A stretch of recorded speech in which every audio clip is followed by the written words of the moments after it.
এমন সুন্দর জীবন, এমন সুন্দর যৌবন, আহা শক্তির টাইমটা, জীবনের সক্ষমতার সময়। ছোটবেলা তো ভাইয়া দুর্বল, বৃদ্ধ বয়সটাও দুর্বল। তোমাদের অনেক কিশোর নওজোয়ান একজনের গায়েও চাদর নাই, কিন্তু মুরব্বী সবগুলোর গায়ে চাদর। দেখো চাকায়া, এই চাচারা তো আমার সব পরিচিত চাচা। অর্থ হইল এই বৃদ্ধের এই দুর্বলতা তাকে চাদর গায়ে দিতে বাধ্য করেছে। তার শরীরে শীতের অনুভূতিটা বেশি, ঠিক কিনা বলেন নাকি? কিন্তু তোমরা নওজোয়ান, তোমাদের অধিকাংশ কারো গায়ে চাদর নাই। তোমরা দেখো ভাইয়া, আমার গায়ে কোনো চাদরই নাই। তাইলে বুঝাইতে চাইলাম, এই শক্তির সময় যৌবন। যুবক চাইলে পাহাড় কাইটা সমান করতে পারবে, যুবক চাইলে সাগর নদী মাটি দিয়ে ভরাট করে দিতে পারবে। একটা এলাকার যুবক ছেলেরা যদি চায়, সবার হাতে হাতে মদের বোতল পৌঁছাই দিতে পারবে।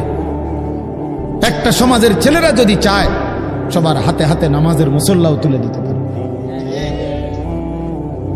অতএব ছেলেরা, তোমরা যারা যুবক আয়োজন করছো, আমি তোমাদের উৎসাহ দেই, একটু আগাও, এখানে থাইমা যাইও না। একটা মাহফিল করছি, এক ফোটলা বিরিয়ানি খাওয়াই দিছি, খালাস না বন্ধু, একটু আগাও। তোমরা আবার বসো, যে কয়জনে মাহফিলের আয়োজন করছো, তোমরা আবার বসো, যে আমরা কেমনে আটটু ভালো হইতে পারি, আটটু চরিত্রবান হইতে পারি, আমরা কেমনে নিজেরা নামাজ ধরতে পারি। একটু যদি হিম্মত করো যুবক, ইনশাআল্লাহ ভালো হবে। শনিবার দিন আমি আমার মাদ্রাসায়, এই শনিবারে সকাল 10টা থেকে বিকাল 4:30 পর্যন্ত, এইবারই প্রথমবার আমি আলাদা 16 বছর থেকে 30 বছরের নিচে যাদের বয়স, এই কিশোর যুবকদের জন্য আলাদা ইসলাহি মজলিসের আয়োজন করছিলাম। আমার শায়েখ আল্লামা মুফতি মুশতাকুর নবী সাহেব বয়ান করছেন, আল্লামা মুফতি আমজাদ হুসাইন সাহেব বয়ান করছেন, হযরত মাওলানা মুফতি ইউসুফ বিন ইকবাল বয়ান করছেন, আমাদের কুমিল্লা ক্যান্টনমেন্টের বড় একজন শিশু বিশেষজ্ঞ ডাক্তার মিজানুর রহমান, উনি বয়ান করছেন, আমি নিজে কিছু কথা বলছি। প্রায় 600 ছেলে এন্ট্রিভুক্ত আসছে, এখানে উপস্থিত হয়েছে 600। সন্দ্বীপে, চট্টগ্রামে আমরা প্রতি বছর সন্দ্বীপ যাই, সেখানে 4টা-5টা ছেলে ফজরের নামাজের জন্য, তারা বন্ধু কলেজের ছেলে, 4-5 জন ছেলে মাত্র। ওরা একদিন সিদ্ধান্ত নিছিল, ওরা সবসময় ফজরের নামাজ পড়তো, তো ওরা একদিন সিদ্ধান্ত নিছে যে ফজরের পরে তারা সন্দ্বীপ তো সাগরের পারে, তো সাগরের পারে হাঁটতো তারা। তো তারা একদিন সিদ্ধান্ত নিছিল আজ থেকে 1 বছর আগে, যে আমরা সকালবেলা না হাইটা, চলো আমরা বন্ধুদেরকে ফজরের জন্য জাগাই, ফজরের ক্যাম্পেইন করি, ফজরের জন্য গণসংযোগ করি। এই 4-5 জন ছেলে উদ্যোগ নিয়ে শুরু করছে। ঠিক 1 বছরের মেহনতে এই গত নভেম্বর, 24 সালের নভেম্বরে আমি গেছি মাহফিলে, ওইখানে তারা আমার লিস্টেড। ফজরের পরে আমি তাদের জন্য আলাদা বয়ান করছি, তাদের আলাদা মাহফিল হয়েছে ফজরের পরে। মানে রাতে আমি যেই প্যান্ডেলে ওয়াজ করছি, ওই প্যান্ডেলটা তারা সকালের জন্য আবার ভাড়া নিছে। বুঝেন না এই কথা? আমি ওখানে ছিলাম, আর ওখানে রাত্রে আসা যায় না, ওইটা সন্দ্বীপে স্পিড বোট দিয়ে আইতে যাইতে হয়, তো রাইতে আওয়ানোর সিস্টেম নাই, থাকতে হয়। এই জন্য ফজরের পরে আবার বয়ান করছি 1.5 ঘন্টা। তো ওরা, আমি বললাম এত ভোরে ছেলেরা আইবনি, কয় হুজুর আসবে ইনশাল্লাহ, আপনি দেখেন। তারা আমারে দেখাইছে কাগজে কলমে লিস্টেড করা, প্রায় 4,500 ছেলে এখন ফজরের নামাজ জামাতে পড়ে। যুবক চাইলে কি না পারে, যুবক চাইলে ভাঙতে পারে, যুবক চাইলে গড়তে পারে, যুবক চাইলে বুলডোজার দিয়ে সমান করে লাইতে পারে, সমান করে ফেলতে পারে। আবার সেই ভাঙার উপরে যুবক চাইলে গড়তেও পারে। আল্লাহ তাআলা নওজোয়ানের শরীরে অসম্ভব হিম্মত দান করছে, অসম্ভব হিম্মত। এই জন্য বাপ, আমি যুবক যারা, তাদেরকে উৎসাহিত করলাম। মহান আল্লাহ পাক রব্বুল আলামিন আমাদেরকে বলছেন, আমি তোমাদের ইমানদার, ইমান নিলাম, আমি ইমান দিছি বান্দা, আমি গত বছর যখন তাবলীগের সফরে ছিলাম দিনাজপুর জেলায়, গত বছর আগস্ট মাসে ৭২ বছর বয়স্ক একজন হিন্দু লোককে কালেমার দাওয়াত দিছিলাম। ওনার 2 ছেলে মুসলমান, ওনারে আমি 2.5 ঘন্টা কালেমার দাওয়াত দিছি। আমরা 3 জন আলেম মিলে কত অনুনয় বিনয় করছি, কাকুতি মিনতি করছি, কাঁদছি, চোখের পানি ফেলছি। একটা বার চাচা কালেমা পড়েন, আপনার ছেলে মুসলমান, ছেলের বউ মুসলমান, আপনার নাতি নাতনি সব মুসলমান, আপনি এখনো বসে আছেন কেন? আহা, এই ৭২ বছর হয়ে গেছে। বুড়া মিয়া কয় আমি ওটা বলবো না, বলে নাই। আমি আমার সাথীদের কাছে, আমার 26 জন সাথী নিয়ে চিল্লাই গেছি, 16 জন আলেম, এক চিল্লা সফরে 950 মানুষ আল্লাহর রাস্তায় বের হয়েছে চিল্লার জন্য। আলহামদুলিল্লাহ, আল্লাহই করাইছে। তো বলতেছিলাম, আমি সাথীদের কাছে এসে বলছিলাম যে দেখেন ৭২ বছর বয়স হয়ে গেছে, এক আল্লাহর বান্দা, তার জবান দিয়া কোনোদিন তার মালিকের নামটা বের হয়।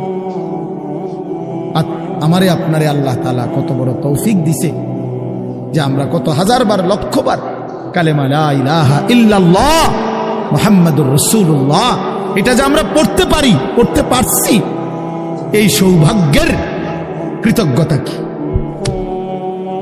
এটা যদি আল্লাহ আমগো জবান দিয়ে কোনোদিন না বলাইতো। কথা বলে না বাপ, এই ছেলেরা মিয়া, এই আব্বাস যারা নামাজ পড়ো না, আরে না ফরমান, তুই যদি হিন্দুর ঘরে জন্ম নিতি, তুই যদি ইহুদির ঘরে জন্ম নিতি, তুই যদি খ্রিস্টানের ঘরে জন্ম নিতি, বেটা কি হতো জীবন? যদি কোনোদিন কালেমার আহ্বান না শুনতা। তুমি তো মুসলমানের ঘরে জন্ম নিয়া এভাবে ইমানকে ফেলে দিলা, মুসলমানের ঘরে জন্ম নিয়ে এভাবে নামাজকে প্রত্যাখ্যান করলা। ছি ছি ছি ছি, তোমারে দেখে তো হিন্দুও হাসবে, তোমারে দেখে তো ইহুদিও হাসবে, তোমারে দেখে তো খ্রিস্টানও হাসবে, যে দেখছো হয় নাকি শ্রেষ্ঠ জাতি, ওদের ধর্ম নাকি শ্রেষ্ঠ ধর্ম, ওদের ধর্ম কোরআন নাকি শ্রেষ্ঠ কিতাব, ওদের শ্রেষ্ঠ ধর্ম ওদেরই পছন্দ হয় না, ওদের শ্রেষ্ঠ কিতাব ওরাই পড়তে পারে না। তো এটা কিসের শ্রেষ্ঠ? কথা বলেন না। তাহলে আমি তো আমার ধর্মের অপমান। কথা বলেন না, আমি আমার ধর্মের অপমান না, আমি আমার কোরআনের অপমান। এজন্য তোমরা যারা বেনামাজি ছেলে, তোমরা ধর্মের অপমান। তোমাদের যাদের চুল বেঈমানের মতো, তোমরা মুসলমান ধর্মের অপমান। তোমাদের কারণে আমার ধর্ম লজ্জিত, তোমাদের কারণে ধর্ম বেইজ্জতি হয়েছে।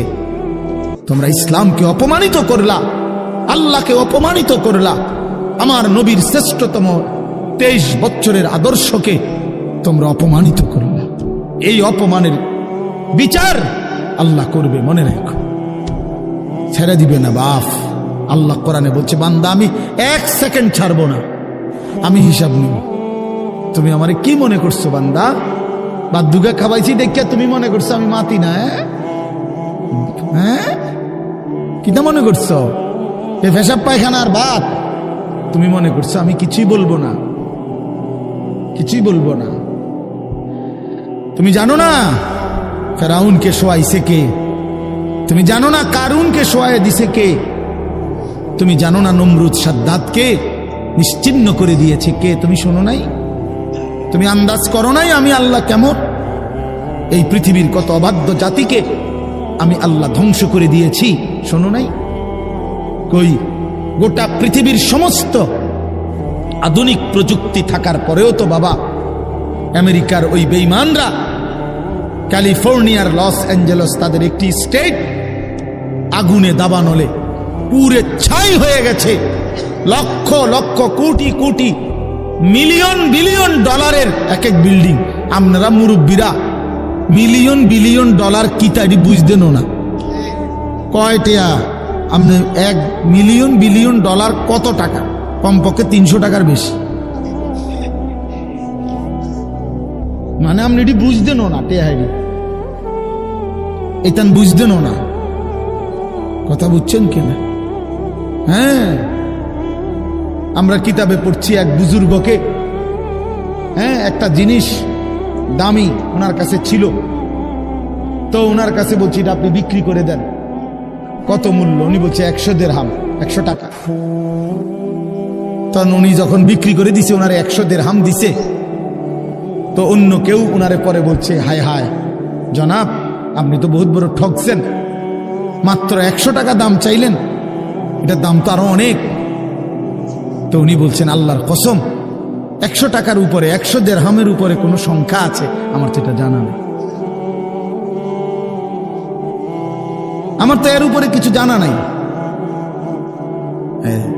আমার মেজো বোনের বিয়ে যখন হয়েছিল, মেজো বোন, আমি তখন প্রাইমারি শেষ করে মাদ্রাসায় ভর্তি হয়েছি, এই সময় আমার বোনের বিয়ে হয়েছে। তো বোন জামাই যখন ওই আগে ছোটবেলায় বিয়ের দিন বোন জামাই যখন আসছে, তখন শরবত খাওয়াইছি যে গেইটে নাকি, তখন কিছু টাকা দিতে হয় না, যে শরবত খাওয়ায় তারে। তো আমারে 100টা টাকা দিছে উনি খতম। তো এগুলা নাকি ওনার কাছে আরো টাকা ছিল, তো ওই আরো একটু সাফাসাফি করলে আরো দেয়, আরো কিছু দেয়, না মানলে আরো দেয়, এমনি এমনি নিয়ম ছিল। আমার 100 টাকা দিছে, আর এটা দেখে আমি একটা দৌড়ে আইয়ালাইছি। আমার পুরা মনে আছে, একেবারে কসম, আমার পুরো এখনো মনে হইলো আর এই কথাটা।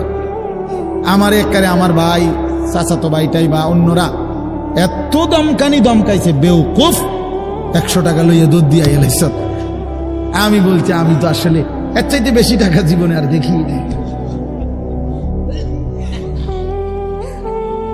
তো বলতে চাইলাম, হাজার হাজার কোটি কোটি মিলিয়ন ডলারের এই বাড়ি ভবন, এগুলো পৃথিবীর সর্বাধুনিক প্রযুক্তি দিয়ে, অত্যাধুনিক প্রযুক্তি থাকা সত্ত্বেও, আধুনিক সরঞ্জামাদি থাকার পরেও বাপ আল্লাহর দেওয়া আযাবে আগুনে যখন জ্বলছে, এই কয়দিন হইল কোনো বেঈমানে 1 সেকেন্ডের জন্য আগুন নিভাইতে পারে নাই। 14,000 ফায়ার সার্ভিস কর্মী একসাথে আপনার পানি দিছে, আরো বাড়ে, আগুন আরো বাড়ছে। তার মানে বোঝা গেল বাবা, পৃথিবীর কারো শক্তি মূলত কোনো শক্তি না, আল্লাহর শক্তির সামনে, আল্লাহর ফায়সালার সামনে। আল্লাহ যদি ভালো রাখে তাইলেই ভালো থাকা। হ্যাঁ, আপনার টাকা তো আছে 1000 কোটি টাকা, কিন্তু আপনার ফেড অসুখ, আপনি টেহা দিয়ে কিনবেন। আপনার টাকা তো আছে লক্ষ কোটি টাকা, কিন্তু আপনি তো ডায়াবেটিস, আপনি কিনবেন টাকা দিয়ে কি করবেন? আপনি 7,000 ধন হইলেও কি লাভ হবে আপনার? এই জন্য আমি অনুরোধ করছি, আমরা মুমিন, আল্লাহ আমাদেরকে বলছে এটাই কথা, সকলেই আল্লাহর কথা শুনবে এটা জরুরি না, এবং সবার সৌভাগ্য হবে এটাও জরুরি। আসমানের ফয়সালা, আল্লাহ তাআলার ফয়সালা। আল্লাহর কথা বলতে পারা এটাও সৌভাগ্য, শুনতে পারা এটাও সৌভাগ্য, ইন্তেজাম করতে পারা এটাও সৌভাগ্য। যালিকা ফাদলুল্লাহি ইউতিহি মান ইয়াশা। আল্লাহ তাআলা বলছেন এটা আল্লাহ তাআলার ফজল, অনুগ্রহ, দয়া, তিনি যাকে ইচ্ছে করেন দিয়ে থাকেন, তিনি যাকে ইচ্ছে। হযরতে বেলাল রাদিয়াল্লাহু তাআলা ওনার বাড়ি মক্কা মদিনা না, অনেক দূরে, কিন্তু উনি মুসলমান হয়েছেন, সাহাবী হয়েছেন। হযরতে হুযাইফা নবীজির সাহাবী, ওনার বাড়ি মক্কা মদিনা না, ইয়ামান, উনি মুসলমান হয়েছেন, সাহাবী হয়েছেন। হযরতে সালমান, ওনার বাড়ি মক্কা মদিনা না, ওনার বাড়ি ইরান, পারস্য, তো উনি সেখান থেকে আল্লাহ আনাইছেন, উনি কালেমাওয়ালা হয়েছেন। হযরত আবু হুরায়রা রাদিয়াল্লাহু তাআলা, বিখ্যাত সাহাবী, সবাই নাম জানে। আবু হুরায়রার নাম সবাই জানেন না? উনিও কিন্তু মক্কা মদিনার মানুষ না, উনি দাউস গোত্র, এটা অনেক দূরের, কিন্তু সেখান থেকে আল্লাহ ওনাকে আনাইয়া মুসলমান হয়েছেন, সাহাবী হয়েছেন। কিন্তু আবু জেহেল বাড়ির কাছে, আল্লাহর ঘর কাবার সবচেয়ে কাছে, সর্বপ্রথম বাড়ি যার কাবা ঘরের পরে আবু জেহেলের বাড়ি। জানেন এটা? আবু জাহেলের ঘরের আগে কারো ঘর নেই, কারো ঘর ছিল না। নবীজির ঘরও আরো পিছনে ছিল, সবার ঘর পিছনে। কাবা ঘরের সবচেয়ে নিকটতম প্রতিবেশী ছিল আবু জাহেল। তো কি হয়েছে? কিন্তু বদনসিব, আবুল আহাব কাছে ছিল, বঞ্চিত। এই জন্য এটা আসমানের ফয়সালা। এত কাছে থেকে বঞ্চিত হলো কেন? এত দূরের থেকে আসলো কেন? বুঝছেন না হিসাবটা? তাহলে মূলত ফয়সালাটা কার? ইউতিহি মান ইয়াশা। আল্লাহ বলছেন আমার অনুগ্রহ, আমার দয়া আমি যাকে ইচ্ছে করে দিয়ে থাকি, আমি যাকে ইচ্ছে করে দিয়ে থাকি। এই জন্য বললাম আর কি, আমি সবাই শুনতে পারবে, শুনবে এটা জরুরি না। আল্লাহ যাকে পছন্দ করে, ইচ্ছে করে, তাকে আল্লাহ তাআলা দ্বীনের বুঝ দান করে। হাদিসের মধ্যে আছে মাইয়ুরিদিল্লাহু বিহি খায়রান ইউফাক্কিহু ফিদ্দীন। আল্লাহ যার ভালো চান, কল্যাণ করতে চান, তাকেই আল্লাহ তাআলা দ্বীনের বুঝ দান করে, দ্বীনের বুঝ দান করে। নবীজি বলেন ইজা আরাদাল্লাহু বিআবদিন খায়রান ইস্তা'মালাহু। আল্লাহ যখন তার কোনো বান্দার ব্যাপারে ভালোর ফয়সালা করে, তো আল্লাহ তাআলা তাকে কাজে লাগান। সাহাবীরা জিজ্ঞেস করছে কিভাবে কাজে লাগায়? কাইফা ইস্তা'মিলুহু, হে আল্লাহর রাসূল আল্লাহ তাকে কাজে লাগান কিভাবে? তো নবীজি বলেন ইউওয়াফিকুহু লিআমালিন ক্বাবলাল মাউত। আল্লাহ যাকে ভালো চান তাকে মৃত্যুর আগে আগে নেক আমল করার তৌফিক দান করেন। এটাই তারে কাজে লাগাইছে যে ঠিক আছে তোমারে দিয়ে আমি আমার সিজদা দেওয়া, তোমারে দিয়ে আমি আমার ঘরের খেদমত নেব, তোমারে দিয়ে আমি আমার কোরআনের খেদমত নেব। আল্লাহ তাকে আমলের তৌফিক দিয়ে থাকেন। তাইলে এই জন্য বললাম, এটা সব সময় মনে রাখবে, আল্লাহর দেওয়া তৌফিক ছাড়া বান্দা নামাজ পড়তে পারে না। বাত আল্লাহ সবাইকে খাওয়ায়, সেজদা আল্লাহ সবাইকে দিয়ে দেওয়ায় না। দুনিয়ার প্রয়োজন আল্লাহ সকলের প্রয়োজন পূরণ করে। জন্তু জানোয়ার, কুকুর, বিড়াল, সাপ, বিচ্ছু, কাফের, মুশরিক, বেঈমান, নাস্তিক, মুরতাদ, এদের সকলের দুনিয়াবি প্রয়োজন আল্লাহ পূরণ করে। এই খানা পিনা, পেশাব পায়খানা, হ্যাঁ জরুরত, এগুলো তো আল্লাহ তাআলা জন্তু জানোয়ারেরও পূরণ করে। কিন্তু সেজদা, আল্লাহর গোলামি, আল্লাহর ইবাদত সবাইকে দিয়ে আল্লাহ করায় না। আল্লাহ যাকে পছন্দ করে, ইচ্ছে করে, তাকেই আল্লাহ তাআলা তার দ্বীনের জন্য কাজে লাগায়, আল্লাহর ইবাদতের তৌফিক দান করে। এই জন্য এটা সব সময় মনে রাখতে হবে। নবী সাল্লাল্লাহু আলাইহি ওয়াসাল্লাম দোয়া করতেন যে আল্লাহ আমার ইবাদত, আপনার ইবাদত সুন্দরভাবে করার জন্য আপনি আমারে সাহায্য করেন। আপনি সাহায্য না করলে হবে না, আপনি তৌফিক না দিলে হবে না। আল্লাহুম্মা লা মানিআ লিমা আ'তাইত। আপনি দিলে বাধা দিবে কে? আপনি না দিলে দিবে কে? আপনাকে বাদ দিয়ে কারো কোনো চেষ্টায় কি লাভ হবে? কোনো লাভ হবে না। এই জন্য এটা অনেক বড় ইহসান, আল্লাহ তাআলার দয়া। আল্লাহ যাকে পছন্দ করে, ইচ্ছে করে, দয়া করে, আল্লাহর ইচ্ছা হয় আল্লাহ তাকে কোরআন পড়তে দেয়, দ্বীন মানতে দেয়, আল্লাহকে সেজদা করতে দেয়। আর এমনি বাকিদেরকে আল্লাহ খাওয়ায়, পড়ায়। এটা একটা কমন ব্যাপার। আল্লাহ তাআলা বলছেন আমি অনুগত অবাধ্য সবাইকেই খাওয়াই। কাফের, মুশরিক, বেঈমান, কারো রিজিক দুনিয়াবি আমি আটকাই না। এই জন্য আল্লাহ তাআলা ফেরাউনকেও রিজিক দিছে, মুসা নবীকেও রিজিক দিছে না? নমরুদকেও রিজিক দিছে, ইব্রাহিম আলাইহিস সালামকেও রিজিক দিছে। আল্লাহ তাআলা আবু জেহেল, আবু লাহাবকেও রিজিক দিছে, নবী সাল্লাল্লাহু আলাইহি ওয়াসাল্লামকেও রিজিক দিছে। তাহলে দুনিয়ার প্রয়োজন সকলের পূরণ করছে, সকলের। কিন্তু আখিরাত সমান না, আখিরাত ভিন্ন। আখিরাত শুধুই ইমানদারের। পরকালের সুখ, শান্তি, নিয়ামত শুধুই ইমানদারের, শুধুই সেজদাওয়ালার।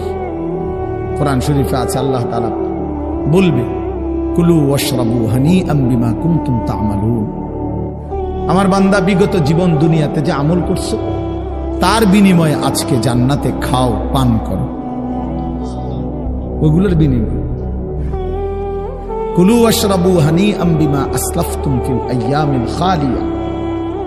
আল্লাহ বলেন, জান্নাতীকে বলবে, বান্দা নিশ্চিন্তে আরামসে দুনিয়ার জীবন যে তুমি নেক আমল করেছো তার বিনিময়ে আজকে আরামসে নিশ্চিন্তে নির্বিঘ্নে আমার জান্নাতে খাও এবং পান করো। জাযাআম বিমা কানু ইয়ামালুন। আল্লাহ তাআলা বলেন, জান্নাতের এই নিয়ামত বান্দা তোমাকে দিলাম কিসের বিনিময়ে? জাযাআম বিমা কানু ইয়ামালুন, ওই যে দুনিয়ায় আমল করেছিলে তার বিনিময়। এ তোমার সেজদার বিনিময়, এ তোমার রুকুর বিনিময়, এটা তোমার জিকিরের বিনিময়, আমার গোলামের বিনিময়, আমার বন্দিগির বিনিময়। এই জন্য আখিরাত শুধুই মুমিনের জন্য, পরকাল শুধুই ঈমানদারের জন্য। এই জন্য আল্লাহ তাআলার তৌফিক ছাড়া বান্দা আমল করতে পারে না, নামাজ পড়তে পারে না, সেজদা দিতে পারে না। কত ছেলে দেখেন না, চোখের সামনে এক ওয়াক্ত নামাজ পড়ে না, জানেও না সে মানুষের বাচ্চা নাকি জানোয়ার, এটাও জানে, হাইওয়ান কিনা না মানুষ বলতে পারে। কে পাঠাইলো, কেন পাঠাইলো, কে সৃষ্টি করলো, কেন সৃষ্টি করলো, কি জন্য আসলো, কিচ্ছু জানে, কিছুই জানে না। লক্ষ্য উদ্দেশ্যহীন, গন্তব্যহীন এক পাগল, মাতাল, ছাগল, যা মন চাই তাই করে, যা মন চাই। এটা জিন্দিগি আর কি। এ তো লক্ষ্য উদ্দেশ্যহীন জীবন, জন্তু জানোয়ারের জীবন। মুসলমান তো তাকে বলে যার সুনির্দিষ্ট গন্তব্য জানা আছে। ইমানদারের গন্তব্য জানা আছে যে আমার গন্তব্য কোথায়, আমার এটা হায়াত, এরপরে আমার মৃত্যু, কবর, এরপরে আমার হাসরের মাঠ, এরপরে আমার মিজান, হিসাব, এরপরে আমার ফুলসেরাত, এরপরে আমার জান্নাত। আমার টার্গেট জানা আছে, আমার গন্তব্য জানা আছে। আমি থামবো সেদিন, জান্নাতে যাব যেদিন। আমার টেনশন দূর হবে সেদিন, আমি জান্নাতে ঢুকবো যেদিন। ওয়াকালুল হামদুলিল্লাহিল্লাযী